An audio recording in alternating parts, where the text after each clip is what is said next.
弟兄姊妹平安，今天是2021年的8月18号。今天的经文是诗篇101篇，列王记上卷第8章第1到21节，马可福音第8章14到21节。今天要跟大家分享的主题是法利赛人和希律的笑。我们谈过有关于笑的概念，当然这个是一个小小的，却影响很大，有好的也有负面的。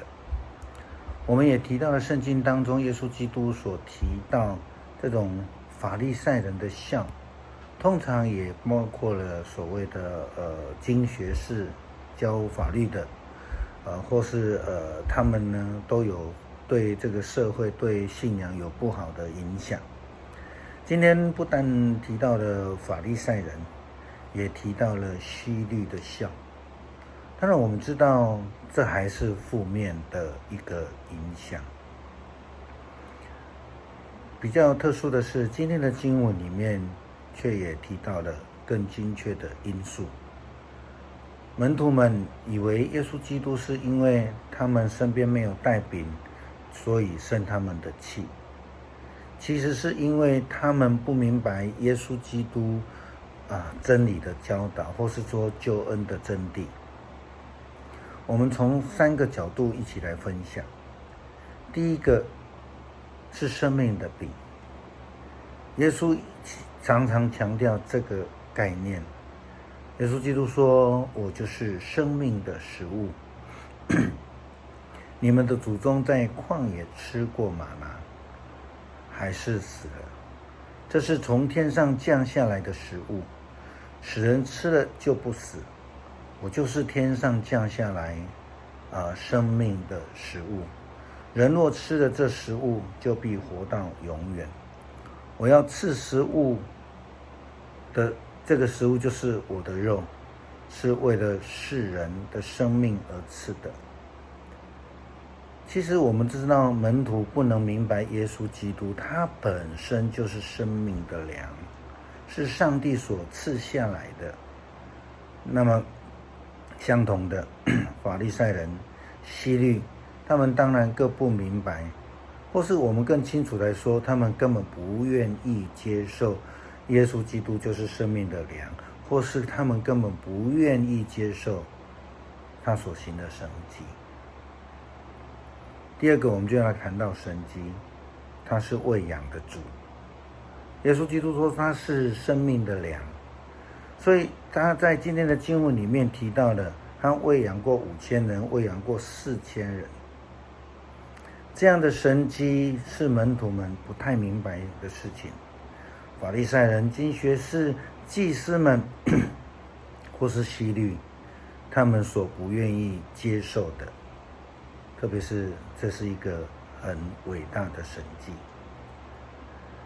在喂养4000人的这个记载里面，谈到这个所留下来剩下的这个7篓食物，这件事情更是他们所不愿意接受的。因为7代表着外邦，因为犹太人认为外邦人不配获得上帝的救恩。我们之前也曾经分享过这样的神迹的记载。这一段经文所描述的救恩是临到了以色列人，所以经文告诉我们剩下的12篓代表12个以色列民族。当然还有救恩也临到外邦，就是那个7篓代表着外邦的7个国家。一个普世的救恩，耶稣基督的救恩是不分人的，这才是上帝的真理，才是真正的基督的救恩。不明白救恩，基督徒就像门徒一样，耶稣基督告诉门徒：你们为什么没有饼就议论？因为没有饼就议论呢？你们还不醒悟，还不明白吗？你们的心还是愚妄吗？你们有眼睛看不见吗？有耳朵听不见吗？也不记得吗？我拨开那饼，给5个饼给5000人，你们所收的零碎装满了多少篮子呢？门徒们回答12个。这个就是在讲以色列民族啊。我又拨开7个饼，分给4000人，你们也收拾了零碎装满了多少篮子呢？他们说7个。这就是外邦。也是说，你们还不明白吗？难道我们不明白救恩就是有它的普世性？我们不知道救恩是不是犹太的专属吗？也不是基督徒专属的吗？很多时候我们都太看重外表，或是我们说的体制所看得见的这些东西，就如同耶稣基督也曾经说过，有眼睛却看不到，有耳朵却听不见。今天的经文里面也提到了，如同他问到说，你们还不明白吗？你们听了这么多道，成为基督徒了那么久，你们看不到救恩吗？